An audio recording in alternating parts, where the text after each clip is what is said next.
Are you someone that gets lost in thoughts? If so, we've got the perfect solution to your problem. So keep watching.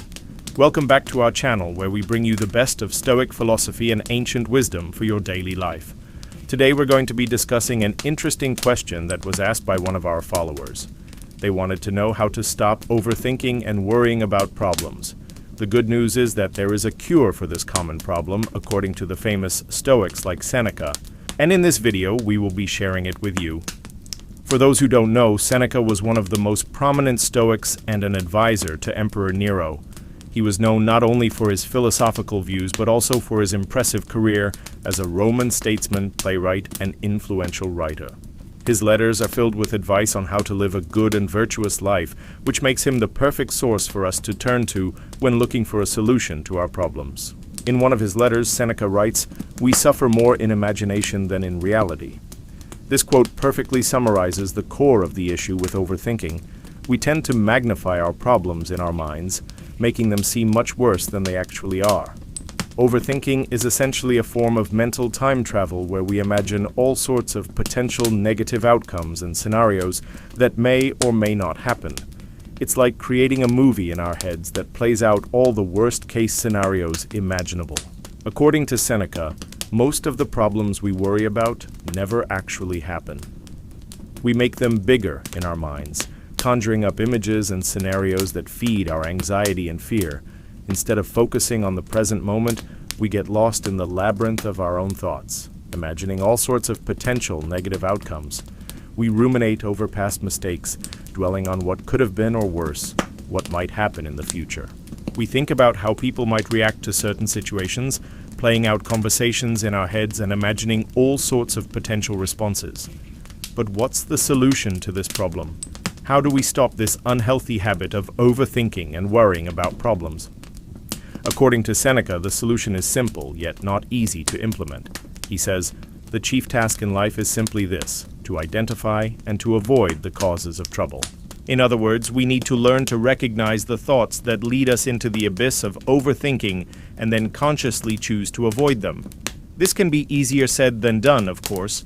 Overthinking is a habit that can be hard to break, but with practice and self-awareness, it is possible. Here's the first step. Become aware of your overthinking. The first step towards curing overthinking is becoming aware of it.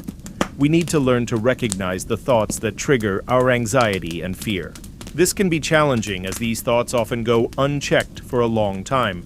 It's like having a blind spot in our minds that we're not even aware of until we start paying attention to it. But once we become aware of our overthinking, we can start to challenge and control these thoughts instead of being controlled by them. Here are a few ways to help you become more aware of your overthinking. Pay attention to your body's signals. When you're overthinking, your body often reacts in physical ways. You might feel tense, your heart might race, or you might experience other physical symptoms. By paying attention to these signals, you can learn to recognize when you're slipping into overthinking mode. Keep a journal. Writing down your thoughts can help you see them more objectively. You might notice patterns in your overthinking, such as certain triggers or negative thought patterns. This awareness can help you break the cycle of overthinking. Talk to someone you trust. Discussing your overthinking with a friend, family member, or therapist can help you gain new perspectives and strategies for managing it.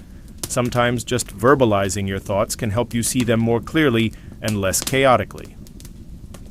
Once you've become aware of your overthinking, it's time to take action. Don't just sit around waiting for things to improve. Instead, actively work on changing your thought patterns and behaviors. Here are a few tips to help you get started. Challenge your negative thoughts. When you notice negative thoughts creeping in, ask yourself whether they're really true. Often our overthinking is based on worst-case scenarios that are unlikely to happen. By challenging these thoughts, you can start to replace them with more positive and realistic ones. Practice mindfulness. Mindfulness exercises such as meditation can help you focus on the present moment and let go of your worries about the future or ruminations about the past. There are many guided meditations available online and through apps that can help you get started. Set boundaries. If certain people or situations trigger your overthinking, set boundaries to limit your exposure to them. This might mean taking a break from social media, saying no to certain commitments, or changing your environment. make time for self-care.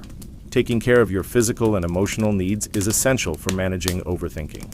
This might include getting enough sleep, eating healthy foods, exercising regularly, and engaging in activities that you enjoy. When you feel your best, you'll be better equipped to manage your thoughts. Overthinking can be a persistent and challenging problem, but it's important to remember that you're not alone in struggling with it. With awareness, action, and practice, you can overcome this problem and enjoy a more peaceful and focused life. There are several benefits to stopping overthinking and worrying. Firstly, it can reduce stress and anxiety. When you stop overthinking, you'll feel less stressed and anxious because you're not constantly worrying about potential problems. This can lead to better physical health as chronic stress and anxiety can take a toll on your body. Secondly, it can improve your relationships. Overthinking can make you more irritable and reactive, which can strain your relationships. By stopping overthinking, you can become more present and attentive in your relationships, which can lead to deeper connections with others. Thirdly, it can boost your productivity. When you're constantly overthinking, you're less able to focus on tasks and get things done. By quieting your mind and letting go of worries, you can become more productive and achieve your goals. Additionally, it can improve your mood and overall well-being. Overthinking often leads to negative emotions like guilt, shame, and regret. By letting go of these thoughts, you can experience more positive emotions and improve your overall quality of life. Finally, it can help you make better decisions. When you're overthinking, you're more likely to make impulsive or irrational decisions. By taking a step back and letting go of your worries, you can approach decisions with a clearer mind and make better choices. In conclusion, while overthinking may seem like a natural response to life's challenges, it can ultimately do more harm than good. By recognizing the signs of overthinking and practicing the techniques we've discussed, such as challenging negative thoughts, practicing mindfulness, and setting boundaries, you can quiet your mind and focus on living a more peaceful and fulfilling life. Remember, you don't have to suffer in silence.